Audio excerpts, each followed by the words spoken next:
let's take a moment to consider where we are now on our journey together. In our last time together, we talked about the role of the state. And if you'll remember, the claim was made that you do need a state as a stable context. But there was also a worry that perhaps a state, in order to give security, may also take away certain things that might be important to us. And it is very much true that critics of Hegel worried about that development in Hegel. We've also looked now, and I don't think quite looked enough at the notion of freedom. On the one hand, freedom could mean to be left alone. And on the other hand, true freedom might mean that we're in a context which supports and acknowledges us. After all, you can't be fully free if you're in a totally alienated environment. But in all this sort of reflection and conversation that we're having, we haven't given close consideration to the notion of the self. Who would it be, who are we, that live in the state? Or maybe are in some sense outsiders? Who are we that are the kinds of people who concern ourselves with the creative life and perhaps with reflecting on what history means and where it's brought us?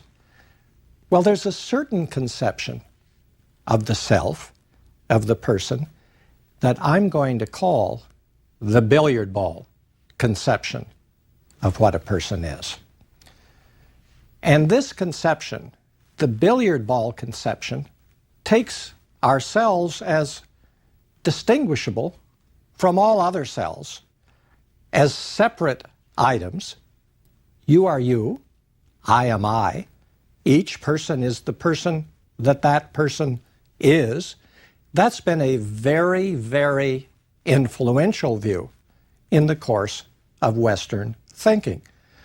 What it suggests is that the journey of life, whatever it is, it's a journey that perhaps each of us make quite separately, and that there is a very distinct difference. Call it an absolute difference between individuals. Now, this perhaps hasn't been dwelled on as much as it should be dwelled on, and that's because in some ways it's commonsensical. Your life is yours, mine is mine. We each go our ways, we may cross paths, we may do some things together, but basically each of us is a separate individual. So this billiard ball notion, as I've called it, so commonsensical, hasn't perhaps been given the consideration it deserves. In many ways, it's hard to think beyond. It's hard to escape. And yet, let's look at it more closely. Let's look at this notion that each of us is a single something, that each of us is or has in our nature is a simple underlying unit. How do we get this conception? What makes it as commonsensical as it does? Well, it arises from common sense experience. Look, each of us has a separate body, a separate reality. You are somewhere, hearing, seeing, perhaps both hearing and seeing me. I am where I am. When you see this, if you do, when you hear it, you will be somewhere, I will be somewhere else. That's so obvious. Why would we think beyond that? And it's our further experience that you know the content of your mind, but not the content now of my mind or the people around you. They may tell you what's on their mind, but you don't necessarily know for sure that what's on their mind as they tell you is what's really on their minds. I mean, I hope what's on your mind is, well, this is enjoyable and intriguing, and I hope I make some sense of it as we go along. And then what my mind has in it is, I want to engage you more in these ideas. But however that goes, your mind is your mind. You are where you are. My mind is my mind. I am where I am. The billiard ball conception, as I've called it, is given even further impetus by religious doctrines.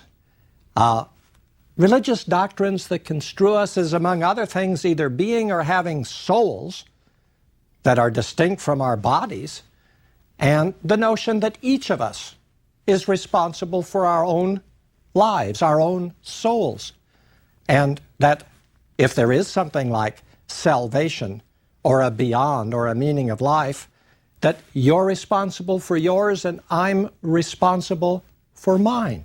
That reinforces this billiard ball notion. But it's even given further impetus by various moral and legal doctrines that stress individual responsibility and culpability. We are impressed with the notion that each of us is responsible for our actions. And we also have political doctrines that we talked about our last time together, and that is that we're separate individuals not to be interfered with. Yes, we can freely join together, but we are not meant to be interfered with otherwise. We are to be left alone and respected as the individuals that we are. And of course, in an entrepreneurial world, in a capitalist world as we know it, that stresses private property, the significance of individual initiative, and opportunities for individual achievement and advancement, more and more we have this notion of the individual, the separate individual, an individual that may freely join with other individuals, but your body is your body, mine is mine. Your mind is your mind, my mind is mine. You will be held responsible for what you do. I will be held responsible for what I do. And if we put all those things together, it seems so obvious that we are separate and distinct individuals that I suppose you could even wonder why I've bothered to tell you this. Well, do I have something else to tell you now? I've just begun. And now we come to the complication, and we find it in an alternative doctrine provided to us by Hegel. It's very influential, and even when it's modified, even when it's rejected, it has had an extraordinary force in the history of ideas. It is the notion that we are not isolated billiard ball individuals, freely choosing, or perhaps sometimes forced into certain relations, but nonetheless separate individuals. The doctrine that we see emerging in Hegel is that there are actually three dimensions that constitute our personhood or selfhood. And what we're really concerned with is to look at these dimensions. Let's start with an obvious one that we've mentioned before. People have conceptions of themselves. They have images of themselves, ideas regarding themselves. And we can't live without them. We not only are people, but we are people with ideas regarding who we are as people. And what Hegel suggests is that the conceptions, the ideas we have of ourselves, are not extraneous like clothing. It isn't as if we are who we are and our conceptions of ourselves, if we're lucky, we can change like we change clothes, and they're external to us. The conceptions we have of ourselves, Hegel thinks, are intimately part of us. And what that means in part is that if we had different conceptions of ourselves, in some important ways, we would be different people than we are. Let's pause for a moment to think about this. think of life as a journey. We are looking for the meaning of life, if there is one. Ourselves are involved in this journey. But now we get the idea that maybe part of the journey of life is involved with understanding better the conception we have of ourselves. And perhaps then finding a way to alter that conception. The idea is, if you know what your conception of yourself is, if it's possible to alter it, you will have become in some way a slightly different person. And it's possible that part of the meaning of life is that alteration of our conception of ourselves. Now we need to look at something pretty paradoxical in this. What Hegel believes to be true, and many philosophers, is that even if your conception of yourself is not in accord with you, even if it's a little bit ajar in relation to you, it's also part of you. This is the notion that self-conception is more intimate than clothing. And even if your self-conception is ajar, it's equally as much part of you as the you in relation to which it's ajar. Think about that for just a moment. That even if your conception of yourself was askew, that too, and almost equally, is part of who you really are. Part of what you really are isn't just the underlying something. Now, even if that conception changed to a different, equally inaccurate conception, it would mean that to a considerable extent you would still have become a different person. So alterations in self-conception, accurate or inaccurate, whatever that might mean, well, those alterations in self-conception make us different people. And that's well beyond a billiard ball notion of the person. Now, there are three extreme cases worth mentioning, and that will help us understand better what we're thinking about. You could imagine a person so out of touch, having such a strange conception of himself or herself, that we would call that person psychotic. Now, that notion that we could be so out of touch with ourselves that our conception of ourselves, deranged if you want to call it, would still be part of us, that's really hard to accept. There is another kind of person. That's the kind of person who we say has virtually no horizon at all.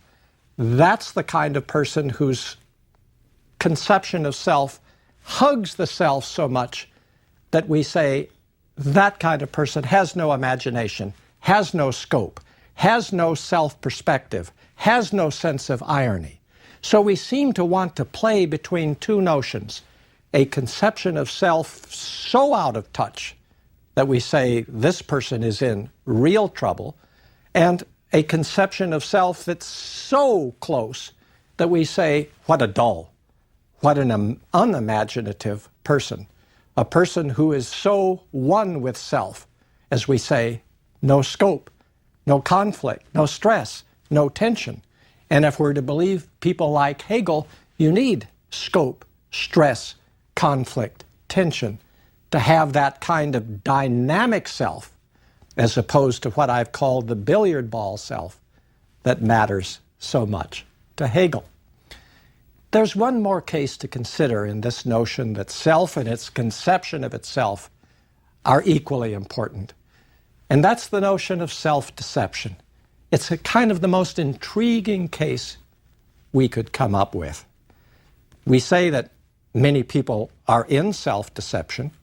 We also say that maybe we want to cure that. Some people have said self-deception is fundamental to our nature, but have also said that even though it's fundamental to our nature and it makes us human, we should try to cure it. Well, there's a further reflection on this that we want to think about a great deal. It's the idea that perhaps self-deception is the sort of thing that if it's not too extreme, but if there's a little bit of discord between self and its image or idea of itself, maybe in that middle ground, a dynamism exists that is the potential for our creative self. And let's consider one other idea, and that is the idea that what we might want to do is peel away. We might actually want to peel away various conceptions that we have of ourselves. We may want to accept that whether self-deception or not, it is, as a matter of fact, the case that there are different layers we have in ourselves. We're not billiard balls. Whatever we are, there are different layers of self-understanding. But if you peeled things off, if you viewed even the journey of life as peeling away layers, where would you get? There's a fascinating account in a playwright, Henrik Ibsen. It's a Norwegian playwright. And in one play called Peer Gynt, he has a notion of the self as like an onion.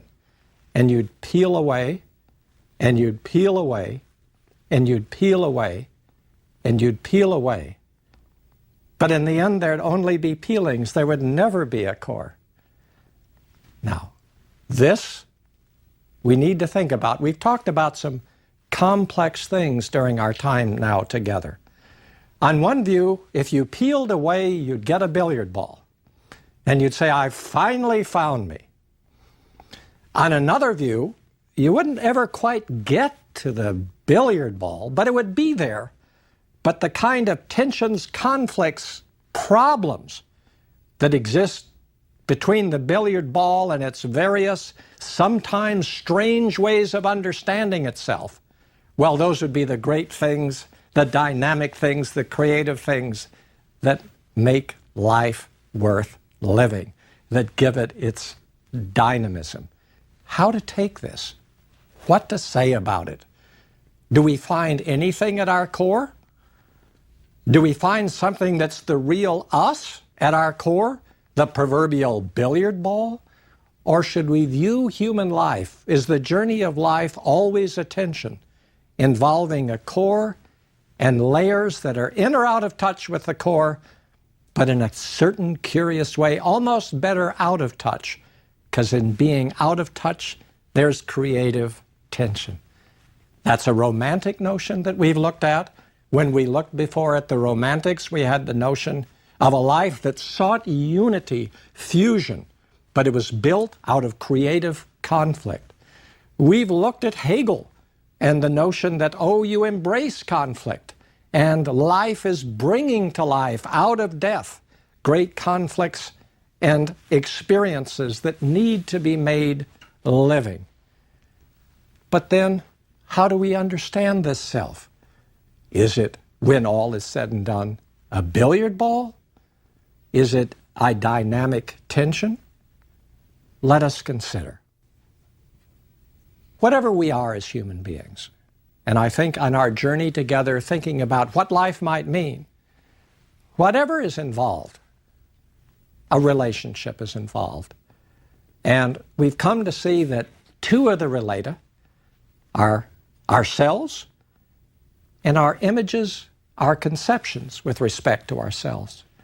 But there's a third dimension, a very important dimension, and it comes into focus if we consider where our various conceptions of ourselves, our ideas, where they come from.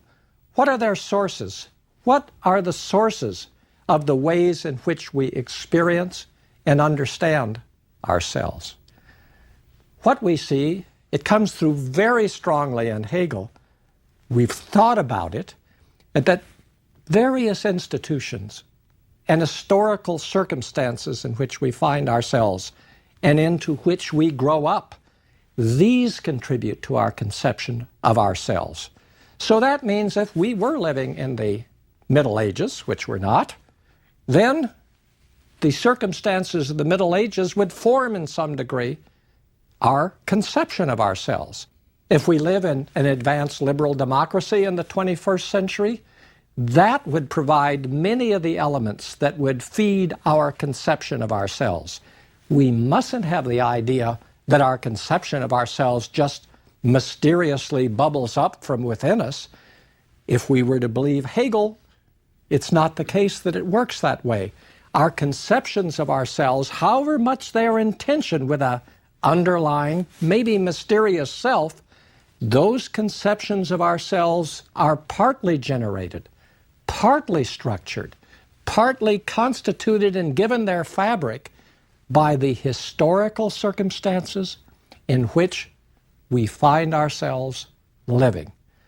And even though they come about through other people, they nonetheless are involved in our own understanding of ourselves, and they are also part of us.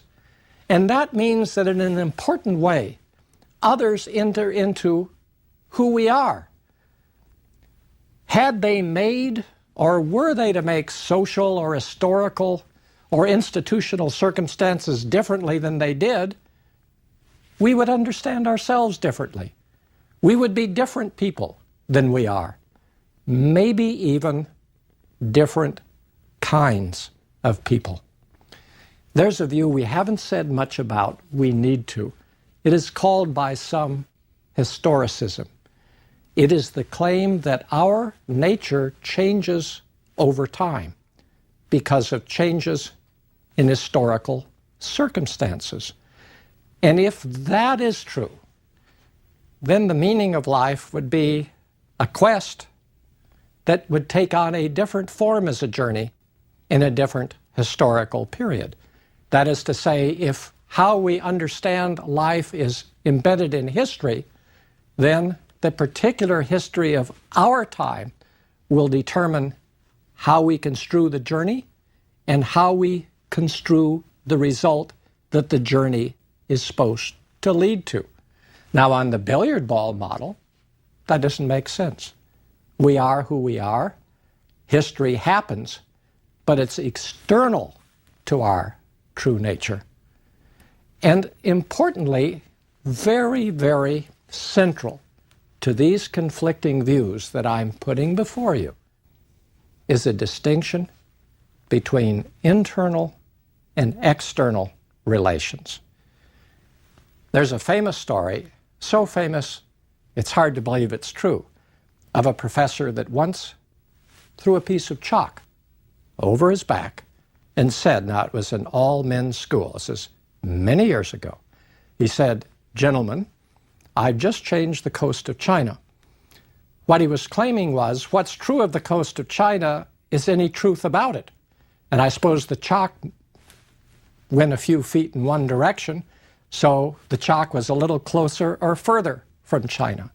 Everyone in the class laughed, but it was that professor's way of saying that maybe all relations are internal, whereas most of the class, the gentleman would have said, "Oh my, when is the class over? Obviously the coast of China hasn't been changed.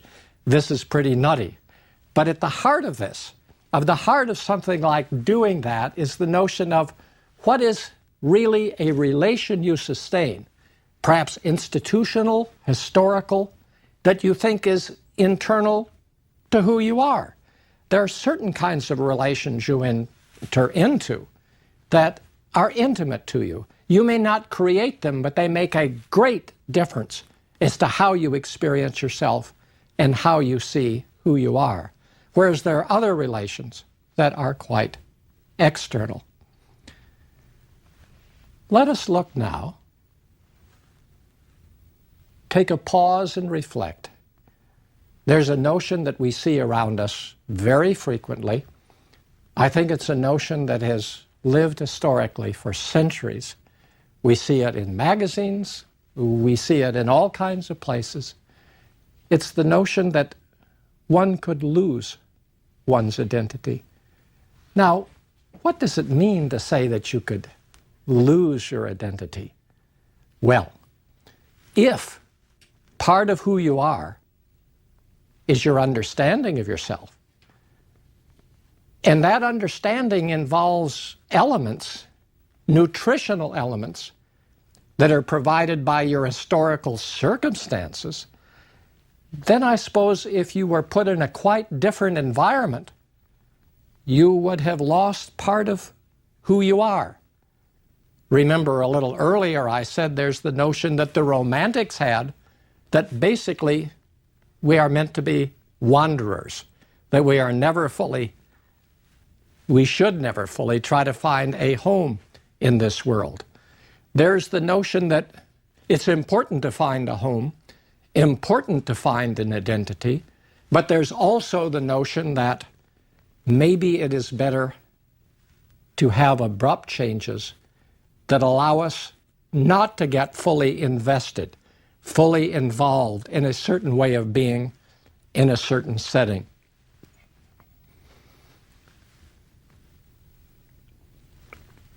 That was a scary enough notion that I needed a drink. And this is water. What about abrupt changes? If we have and undergo abrupt changes, and part of who we are is how others have formed the world in which we find ourselves fitting, is it true that there has been some form of identity loss that has occurred? Is this plausible? On the billiard ball model, it would make no sense at all.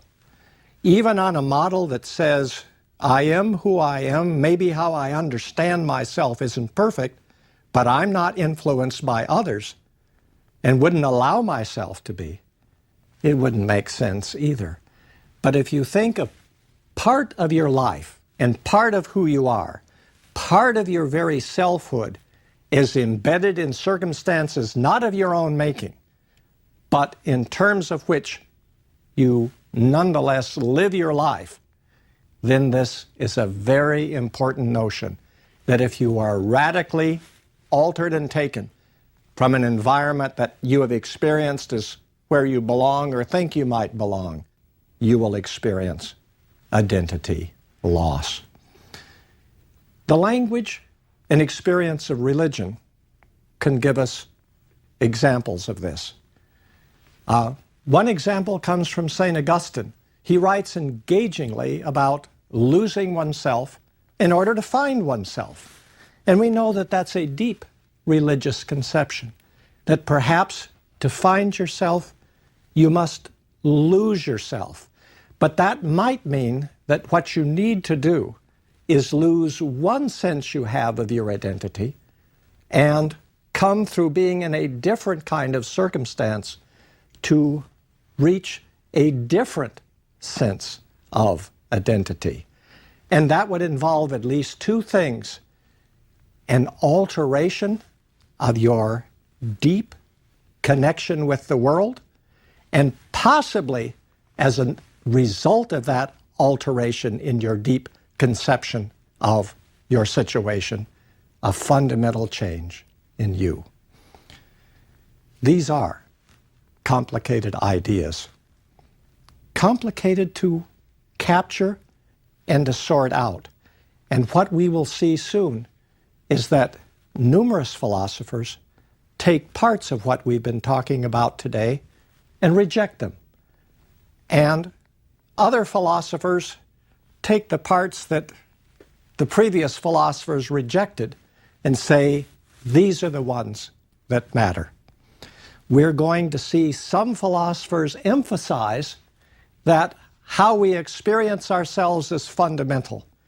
And we're going to see other philosophers say the historical circumstances, the political institutional circumstances in which we find ourselves embedded, these are what matter. So far, it's not been all bad if we measure this on an optimistic, pessimistic scale. After all, Hegel was an optimist. Kant actually was an optimist. The Romantics thought it would be a struggle, but one could be optimistic about the future of the human spirit. But optimism isn't the only story we can tell. We're going to turn now, as our next adventure and our next journey together, to a very, very pessimistic point of view. This is the point of view of a philosopher named Arthur Schopenhauer. And we'll have to be steeled and ready for this, because Schopenhauer will give us many reasons to think life as we know it is really awful.